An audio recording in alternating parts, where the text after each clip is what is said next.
Hello friends, welcome to my channel success fibre classes. तो जैसा कि मैंने आप सबके लिए DSSB की Hindi previous year question series है वो शुरू कर रखी है। तो कल की वीडियो में हमने टॉपिक शुरू किया था लिंग वचन कारक।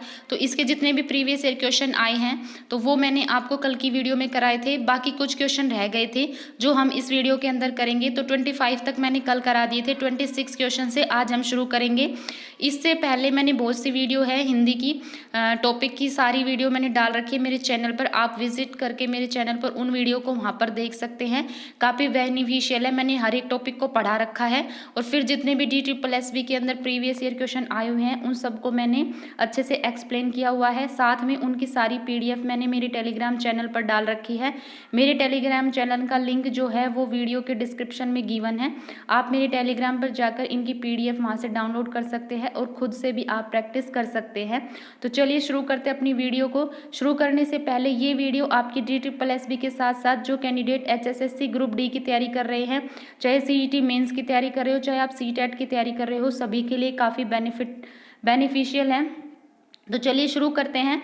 तो हमारा जो 26 क्वेश्चन है ये कह रहा है कि संज्ञा के किस रूप में पुरुषत्व और स्त्रीत्व का बोध होता है। तो संज्ञा का जो लिंग रूप होता है ना उसमें हम पुरुष और स्त्री होने का बोध करते हैं।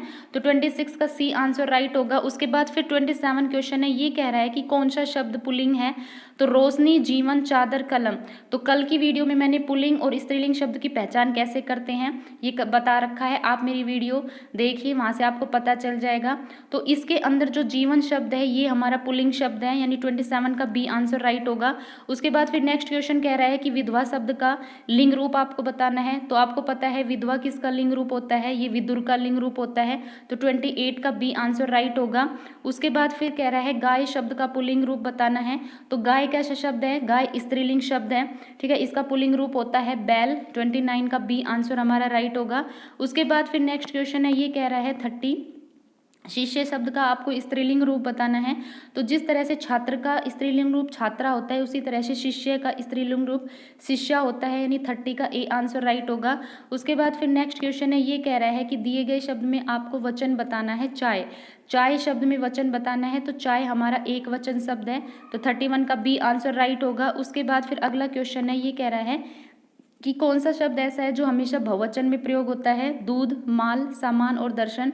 तो दर्शन है ये शब्द ऐसा है जो हमेशा बहुवचन में प्रयोग होता है।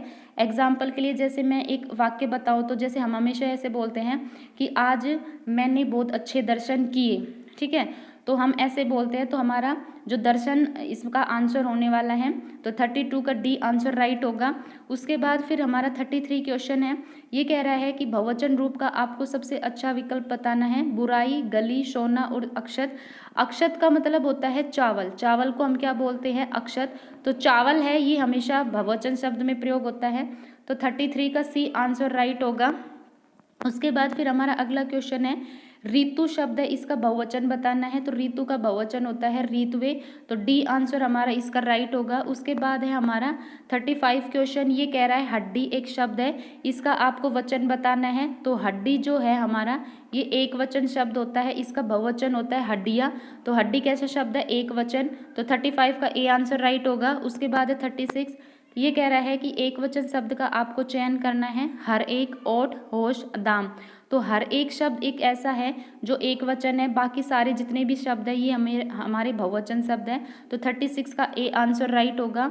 उसके बाद फिर कह रहा है कि इसमें आपको बताना है कि एक वचन बहुवचन का कौन सा युगम है वो गलत है। तो सड़क का तो सड़के होता है, ये सही है। बहन का बहने होता है, ये भी सही है। रात का रातें होता है, ये भी सही है। लेकिन जो B आंसर है कामना का कामने, तो ये हमारा गलत युगम है। तो 37 का B आंसर हमारा राइट होगा। उसके बाद है फिर 38 क्वेश्चन, ये कह रहा है कि निम्न में से कौन सा शब्द हमेशा बहुवचन में प्रयोग होता है। तो प्रजा, प्रजा का मतलब होता है जनता। तो जनता होती है, इसमें एक लोग भी आते हैं बहुत सारे, तो ये हमेशा बहुवचन में प्रयोग होता है। तो 38 का B आंसर राइट होगा। उसके बाद फिर अगला क्वेश्चन है, यहाँ पे एक सेंटेंस आपको दिया है, अनेकों लोगों ने कार्यक्रम में भाग लिया। तो इस वाक्य में कौन सा व्याकरणिक दोष है। तो अनेकों शब्द नहीं होता, ये होता है अनेक। तो इसमें कौन सा दोष है? वचन दोष। तो सी आंसर हमारा राइट होगा। उसके बाद फिर हमारा अगला क्वेश्चन है 40, सखी शब्द है, इसका आपको बहुवचन रूप बताना है। तो सखी का बहुवचन होता है सखिया, 40 का डी आंसर राइट होगा। फिर आता है सौरमंडल। सौरमंडल का बहुवचन रूप क्या होता है? सौरमंडल का बहुवचन रूप सौरमंडल ही होता है, क्योंकि सौरमंडल क्या होता है? सूर्य और उसके जो 8 ग्रह होते हैं उसकी जो फैमिली होती है उसको हम सौरमंडल बोलते हैं। तो ये अपने आप में ही बहुवचन है। तो 41 का डी आंसर राइट होगा। उसके बाद है 42, इसमें आपको मिलान करना है। तो इसमें एक साइड कारक दिए हुए, एक साइड उनकी विभक्ति दी हुई है। तो आपको पता है कर्ता की विभक्ति ने होती है, तो फर्स्ट का हमारा ई आंसर राइट होगा। संबंध की होती है का के की, तो सेकंड का ए होगा। अधिकरण की होती है में और पर, तो इसका ई होगा। और कर्म की होती है को। तो हमारा कौन सा ऑप्शन इसमें मैच कर रहा है? तो 42 का डी आंसर है, इसका राइट होगा, क्योंकि इसमें सारे हमारे मैच कर रहे हैं। उसके बाद फिर अगला क्वेश्चन है 43, ये कह रहा है कि एक सेंटेंस दिया हुआ है, इसमें आपको बताना है कि किस कारक की विभक्ति का प्रयोग हुआ है। तो ये कह रहा है ओ लड़को। और इसके बाद है हमारा विस्मयादि बोधक साइन। फिर कह रहा है खेलना बंद करो। तो ये हमारा कौन सा कारक है? संबोधन कारक है, क्योंकि इसमें हम लड़के को संबोधित कर रहे हैं। तो इसमें 43 का हमारा ए आंसर राइट होगा। फिर है भिखारी को रोटी दो, इसमें कौन सा कारक है? तो भिखारी को रोटी दो, इसमें कौन सा कारक है? हमारा संप्रदान कारक है। अब आप इसको गलती से भी कर्म मत कर देना कि कर्म की विभक्ति को होती है। इसमें क्या होता है कि संप्रदान जो होती है इसकी विभक्ति हमारी के लिए भी होती है और को भी होती है। ठीक है, अब यहाँ पे भिखारी को रोटी देने की बात हो रही है, यानी रोटी किसके लिए है? भिखारी के लिए। ठीक है, तो इसमें के लिए की सेंस आ रही है, तो इसमें 44 का बी आंसर राइट होगा। फिर आता है हमारा 45, यही है सेम, गुरु को नमस्कार है, इसमें आपको बताना है किस कारक का उदाहरण है। तो नमस्कार किसके लिए है? गुरु के लिए है। तो यहाँ पे भी संप्रदान कारक होगा हमारा, 45 का बी आंसर होगा। ठीक है, उसके बाद फिर है कि नीचे दिए गए वाक्य में कौन सा कारक का उदाहरण है? गुरु ने शिष्य को शिक्षा दी। तो यहाँ पे क्या है? गुरु ने शिष्य को शिक्षा दी। तो इसमें कर्ता कौन है? गुरु, मतलब शिक्षा देने का काम कौन कर रहा है? गुरु। तो गुरु के अकॉर्डिंग होगी इसमें कर्ता। तो 46 का हमारा डी आंसर राइट होगा। उसके बाद फिर है चोर चलती गाड़ी से कूद गया, इसमें आपको बताना है कौन सा कारक है। तो चोर जब चलती गाड़ी से कूदा, यानी चोर का चलती गाड़ी से क्या हो गया? बिल्कुल अलग हो गया ना। तो अपादान से, अपादान में क्या होता है? विभक्ति होती है से। ठीक है, और करण में भी से होती है, लेकिन अपादान में जो से होता है वो बिल्कुल अलग होने का बोध कराता है। तो इसमें कौन सा होगा? हमारा अपादान।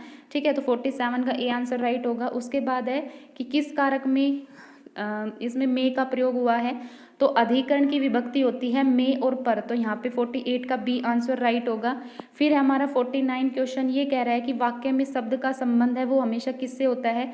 तो वाक्य में शब्द का संबंध होता है वो कारक होता है, क्योंकि कारक के बिना हमारा कोई भी जो सेंटेंस होता है वो अधूरा होता है। जैसे मैं कहूँ भिखारी को रोटी दो, तो अगर मैं इस सेंटेंस को ऐसे लिख दूँ कि भिखारी, ठीक है, और फिर मैं लिख दूँ रोटी और दो, तो इसमें क्या है कि ग्रामर की दृष्टि से इसमें दोष है। ठीक है, जब तक हम इसमें विभक्ति नहीं लगा देते तब तक ये हमारा सेंटेंस इनकम्प्लीट है। तो ये हमारा सेंटेंस कब कंप्लीट होगा? जब हम इसमें को वर्ड यूज कर देंगे, यानी भिखारी को रोटी दो। ठीक है, तो ये कह रहा है कि वाक्य में शब्द का संबंध किससे होता है? तो शब्द का संबंध हमेशा कारक से होता है। 49 का सी आंसर राइट होगा। तो यहाँ पे हमारे लिंग, वचन और कारक, इसके जितने भी प्रीवियस क्वेश्चन है वो हमने डिस्कस कर लिए। आई होप आपको ये वीडियो अच्छी लगी है। अगर ये वीडियो अच्छी लगी हो तो मेरे चैनल को ज़्यादा से ज़्यादा लाइक कीजिए, शेयर कीजिए, सब्सक्राइब कीजिए। कल की वीडियो में हम काल टॉपिक है, इसके जितने भी प्रीवियस ईयर क्वेश्चन है वो डिस्कस करेंगे। Thank you very much.